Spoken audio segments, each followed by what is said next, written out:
ತಮ್ಮ ಮುಖೇನ ಈ ರಾಜ್ಯದ ಗೌರವಾನ್ವಿತ ಮುಖ್ಯಮಂತ್ರಿಗಳಲ್ಲಿ ನಾನು ವಿನಂತಿ ಪೂರ್ವಕವಾಗಿ ನಾನು ಹೇಳೋದಕ್ಕೆ ಇಚ್ಛಪಡ್ತೇನೆ.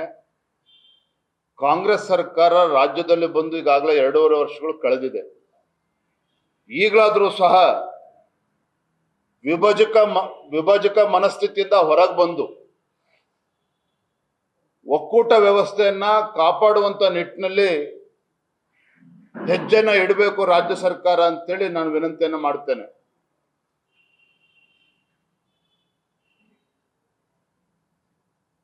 ನಾನು ಹಿಂದಿನ ಸಿದ್ದರಾಮಯ್ಯನವ್ರ ಬಗ್ಗೆ ಹೇಳೋದಾದ್ರೆ, ಹೇಗೆ ಹಿಂದೆ ವೀರಶೈವ ಲಿಂಗಾಯತ ಪ್ರತ್ಯೇಕ ಅಂತ ಹೇಳಿ ಅದನ್ನ ಒಡೆಯುವಂತ ಕೆಲಸ ಮಾಡಿದ್ರು,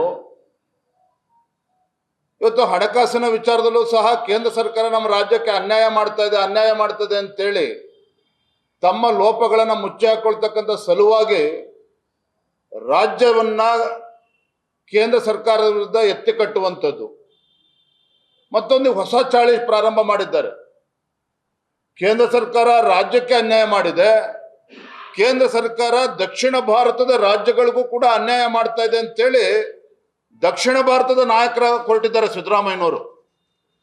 ಅಂದ್ರೆ ಈ ಮಾನಸಿಕ ಸ್ಥಿತಿ ಏನಿದೆಯಲ್ಲ, ವಿಭಜಕ ಮಾನಸಿಕ ಸ್ಥಿತಿ ಏನಿದೆಯಲ್ಲ, ಸಿದ್ದರಾಮಯ್ಯನವರ ದೃಷ್ಟಿಯಿಂದನೂ ಕೂಡ ಒಳ್ಳೇದಲ್ಲ, ನಮ್ಮ ರಾಜ್ಯದ ದೃಷ್ಟಿಯಿಂದನೂ ಕೂಡ ಒಳ್ಳೇದಲ್ಲ, ಈ ದೇಶದ ಅಭಿವೃದ್ಧಿಯ ದೃಷ್ಟಿಯಿಂದನೂ ಕೂಡ ಒಳ್ಳೇದಲ್ಲ. ನಾನು ಒಂದು ಪ್ರಶ್ನೆ ಕೇಳ್ತೇನೆ ತಮ್ಮ ಮುಖೇನ ಈ ರಾಜ್ಯದ ಮುಖ್ಯಮಂತ್ರಿಗಳಿಗೆ. ಇವರು ಸರ್ಕಾರ ಬಂದ್ ಮಾಡಿರ್ತಕ್ಕಂಥ ಮೊದಲ ಘನಕಾರ್ಯ ಏನಪ್ಪಾ ಅಂತ ಹೇಳಿದ್ರೆ, ದೆಹಲಿಗೆ ಹೋಗಿ ಕೂತ್ಕೊಂಡು ನಮ್ಮ ತೆರಿಗೆ ನಮ್ಮ ಹಕ್ಕು ಅಂತೇಳಿ ಪ್ರತಿಭಟನೆ ಮಾಡಿ ಬಂದ್ರು.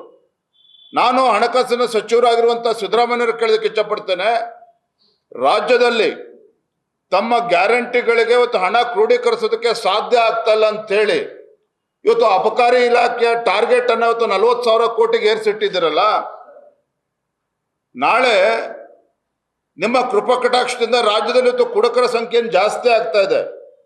ನಾಳೆ ದಿನ ಬಂದು ವಿಧಾನಸೌಧ ಮುತ್ತಿಗೆ ಹಾಕ್ತಾರೆ. ಮಾನ್ಯ ಸಿದ್ದರಾಮಯ್ಯನವರೇ, ನಮ್ಮೆಲ್ಲರ ಆಶೀರ್ವಾದದಿಂದ ಇವತ್ತು ರಾಜ್ಯದ ಖಜಾನೆಗೆ 40,000 ಕೋಟಿ ನಾವು ಕೊಡ್ತಾ ಇದ್ದೇವೆ, ನಮ್ಮ ತೆರಿಗೆ ನಮ್ಮ ಹಕ್ಕು, ನಮ್ಗೇನ್ ಕೊಡ್ತಾ ಇದ್ದೀರಿ ಅಂತೇಳಿ ವಿಧಾನಸೌಧ ಮುತ್ತಿಗೆ ಹಾಕಿದ್ರೆ ಏನ್ ಮಾಡ್ತೀರಿ ನೀವು ಹಾಗಾದ್ರೆ? This seems to be on a lighter note, but ಆದ್ರೆ ಗಂಭೀರವಾಗಿ ನಾನು ಹೇಳ್ತಾ ಇದ್ದೇನೆ, ಮಾನ್ಯ ಮುಖ್ಯಮಂತ್ರಿಗಳು ಸಿದ್ದರಾಮಯ್ಯನವರಾಗಲಿ ಕಾಂಗ್ರೆಸ್ ಪಕ್ಷ ಆಗಲಿ, ಮೊದಲನೇದಾಗಿ ಕೇಂದ್ರ ಸರ್ಕಾರದಿಂದ ರಾಜ್ಯಕ್ಕೆ ಯಾವುದೇ ರೀತಿ ಅನ್ಯಾಯಗಳು ಆಗಿಲ್ಲ. ಸಣ್ಣ ಪುಟ್ಟ ವ್ಯತ್ಯಾಸ ಇದ್ರೆ ದೆಹಲಿಗೆ ಹೋಗಿ ಕುತ್ಕೊಂಡು ಪ್ರತಿಭಟನೆ ಮಾಡೋದನ್ನ ಬದಿಗಿಟ್ಟು ಕೇಂದ್ರ ಸರ್ಕಾರವನ್ನ ಮನವೊಲಿಸುವಂತ ಕೆಲಸ ಮಾಡಲಿ. ಎರಡನೇದಾಗಿ, ಇವತ್ತು ಬೆಂಗಳೂರು ಮಹಾನಗರ ಹೈಯೆಸ್ಟ್ ಟ್ಯಾಕ್ಸ್ ಕೊಡ್ತದೆ ಕರ್ನಾಟಕದಲ್ಲಿ. ಏನು ತೆರಿಗೆ ಹಣ ಬರ್ತದೆ, ನಾನು ಬೆಂಗಳೂರಿಗೆ ಬಂಡವಾಳ ಹಾಕ್ತೇನೆ, ಅಲ್ಲೇ ಅಭಿವೃದ್ಧಿ ಮಾಡ್ತೇನೆ ಅಂತ ಹೇಳಿದ್ರೆ ರಾಯಚೂರು ಜಿಲ್ಲೆ ಏನಾಗಬೇಕು, ಕೊಪ್ಪಳ ಜಿಲ್ಲೆ ಏನಾಗಬೇಕು, ಅದೇ ರೀತಿ ಬೆಳಗಾವಿ ಜಿಲ್ಲೆ ಏನಾಗಬೇಕು, ಶಿವಮೊಗ್ಗ ಜಿಲ್ಲೆ ಏನಾಗಬೇಕಾಗಿದ್ರೆ? as a finance minister, is it not the duty of honorable chief minister Siddaramaiah ಇಡೀ ರಾಜ್ಯದ ಅಭಿವೃದ್ಧಿ ಬಗ್ಗೆ ಚಿಂತನೆ ಮಾಡಬೇಕಲ್ವಾ? ಅದೇ ರೀತಿನಲ್ಲಿ ಈ ದೇಶದ ಪ್ರಧಾನಮಂತ್ರಿ ಆಗಲಿ, ಹಣಕಾಸಿನ ಸಚಿವೆ ಆಗಲಿ, ಜಾಗತಿಕ ಸವಾಲುಗಳನ್ನು ಎದುರಿಸತಕ್ಕಂಥ ಸಂದರ್ಭದಲ್ಲಿ ಭಾರತವನ್ನು ಅಭಿವೃದ್ಧಿ ಪಥದಲ್ಲಿ ತೆಗೆದುಕೊಂಡು ಹೋಗ್ತಕ್ಕಂಥ ಸಂದರ್ಭದಲ್ಲಿ ಕರ್ನಾಟಕ ಜೊತೆಲೆ ಮಹಾರಾಷ್ಟ್ರವು ಕೂಡ ಹೆಚ್ಚು ಟ್ಯಾಕ್ಸ್ ಅನ್ನ ಕೊಡ್ತದೆ. ಹಾಗಂತೇಳಿ ಕರ್ನಾಟಕಕ್ಕೆ ಅನ್ಯಾಯ ಮಾಡಬೇಕು ಅಂತಲ್ಲ, ಕರ್ನಾಟಕಕ್ಕೂ ಕೂಡ ನ್ಯಾಯ ಕೊಡುವಂತ ಕೆಲಸ ಮಾಡಿದ್ದಾರೆ ಕೇಂದ್ರ ಸರ್ಕಾರ. ಆದ್ರೆ ಇವರ ಮನಸ್ಥಿತಿ ಏನಿದೆಯಲ್ಲ,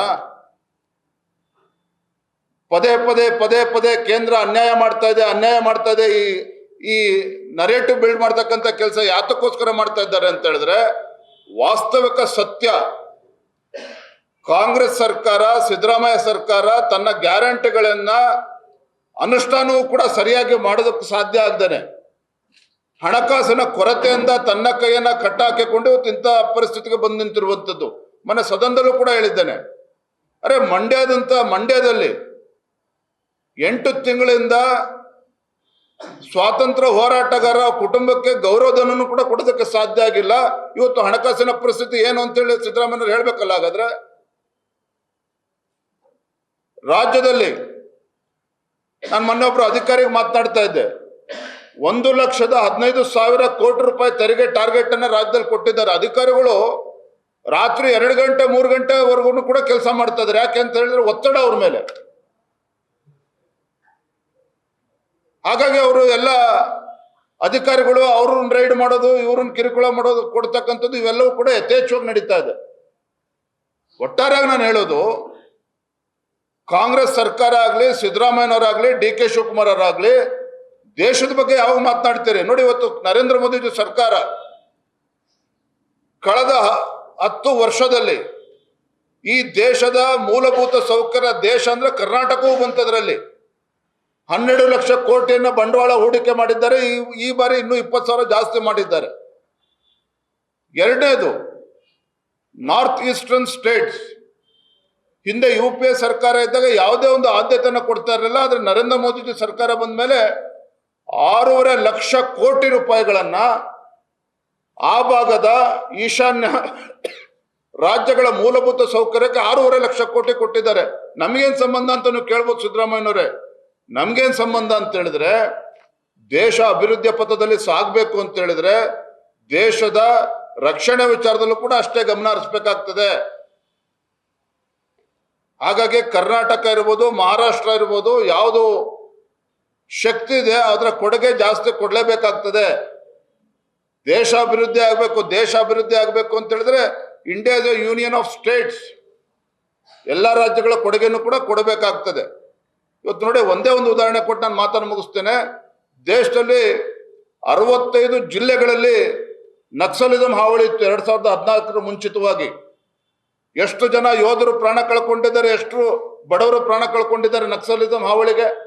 ನಮ್ಮ ಶಿವಮೊಗ್ಗ ಜಿಲ್ಲೆಯಲ್ಲೂ ಯಾವ ರೀತಿ ನಕ್ಸಲಿಸಂ ಹಾವಳಿ ಇತ್ತು, ನಮ್ಮ ರಾಜ್ಯದಲ್ಲಿ ಆಗಿತ್ತು.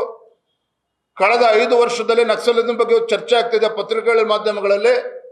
ಯಾಕೆ ಆಗ್ತಾ ಇಲ್ಲ ಅಂತ ಹೇಳಿದ್ರೆ, ಕೇಂದ್ರ ಸರ್ಕಾರ ಇವತ್ತು ನಕ್ಸಲಿಸಂ ಇರ್ತಕ್ಕಂಥ ಪ್ರಾಂತದಲ್ಲಿ ಮೂಲಭೂತ ಸೌಕರ್ಯಕ್ಕೆ ಹೆಚ್ಚು ಹಣವನ್ನು ಕೊಡ್ತಾ ಇದ್ದಾರೆ, 1,000 ಕೋಟಿ. ಅಲ್ಲಿ ರಸ್ತೆ ಅಭಿವೃದ್ಧಿ ಕೆಲಸಗಳನ್ನ ಮಾಡ್ತಾ ಇದ್ದಾರೆ, ಅಲ್ಲಿ ಉದ್ಯೋಗ ಸೃಷ್ಟಿ ಮಾಡೋದಂತ ಕೆಲಸ ಮಾಡ್ತಾ ಇದ್ದಾರೆ. ಇದರ ಪರಿಣಾಮ ಏನು ಅಂತ ಹೇಳಿದ್ರೆ 65ರಿಂದ 70 ಜಿಲ್ಲೆಗಳಲ್ಲಿ ಅತಿ ಹೆಚ್ಚು ನಕ್ಸಲಿಸಂ ಇದ್ದಂಥ ಜಿಲ್ಲೆಗಳು ಈಗ ಕೇವಲ 10 ಜಿಲ್ಲೆಗಳಿಗೆ ಬಂದಿದೆ. ಅಲ್ಲೂ ಕೂಡ ಬುಡ ಸಮೇತ ಕಿತ್ತಾಕುವಂತ ಕೆಲಸ ಕೇಂದ್ರ ಸರ್ಕಾರ ಮಾಡ್ತಾ ಇದೆ. ಯಾಕಿದನ್ನು ಇವತ್ತು ಉಲ್ಲೇಖ ಮಾಡ್ತಾ ಇದ್ದೇನೆ ಅಂತ ಹೇಳಿದ್ರೆ, ಕರ್ನಾಟಕದಿಂದ ಬರ್ತಕ್ಕಂಥ ತೆರಿಗೆ ಹಣ ಇರ್ಬೋದು, ಮಹಾರಾಷ್ಟ್ರದಿಂದ ಕೊಡ್ತಕ್ಕಂಥ GST ಮುಖೇನ ಕೊಡ್ತಕ್ಕಂಥ ತೆರಿಗೆ ಹಣ ಇರ್ಬೋದು, ಇದು ಯಾವುದೂ ಕೂಡ ಭ್ರಷ್ಟಾಚಾರ ಆಗಿಲ್ಲ. UPA ಸರ್ಕಾರ ಇದ್ದಾಗ 2G 4G ಎಲ್ಲವೂ ಕೂಡ ಕೇಳಿದ್ದೇವೆ, ನಾನು ಹೇಳೋದಕ್ಕೆ ಹೋಗೋದಿಲ್ಲ ಹೆಚ್ಚು. ಆದರೆ ಕಳೆದ 11 ವರ್ಷದಲ್ಲಿ ಕೇಂದ್ರ ಸರ್ಕಾರ, ನರೇಂದ್ರ ಮೋದಿ ಸರ್ಕಾರ ಭ್ರಷ್ಟಾಚಾರಕ್ಕೆ ಅವಕಾಶನ ಕೊಡದೇನೆ ಒಂದು ಭ್ರಷ್ಟಾಚಾರ ರಹಿತ ಆಡಳಿತವನ್ನು ಕೂಡ ಕೊಡ್ತಾ ಇದ್ದಾರೆ. ನಮ್ಮ ರಾಜ್ಯವು ಒಳಗೊಂಡಂತೆ ಕೇಂದ್ರಕ್ಕೆ GST ಮುಖೇನ ಹೋಗ್ತಕ್ಕಂಥ ಹಣವನ್ನ ದುರ್ಬಳಕೆ ಆಗದೇನೆ ಅದನ್ನ ಸದ್ಬಳಕೆ ಮಾಡಿಕೊಂಡು ದೇಶವನ್ನು ಅಭಿವೃದ್ಧಿ ಪಥದಲ್ಲಿ ತೆಗೆದುಕೊಂಡು ಹೋಗ್ತಾ ಇದ್ದಾರೆ. ಇದನ್ನು ಮೊನ್ನೆ ಸಿದ್ದರಾಮಯ್ಯನವರು ಅರ್ಥ ಮಾಡ್ಕೋಬೇಕು. ನ್ಯೂಸ್ ಫಸ್ಟ್, ನಿರ್ಭೀತಿಯಿಂದ ನಿಮ್ಮ ಪರವಾಗಿ.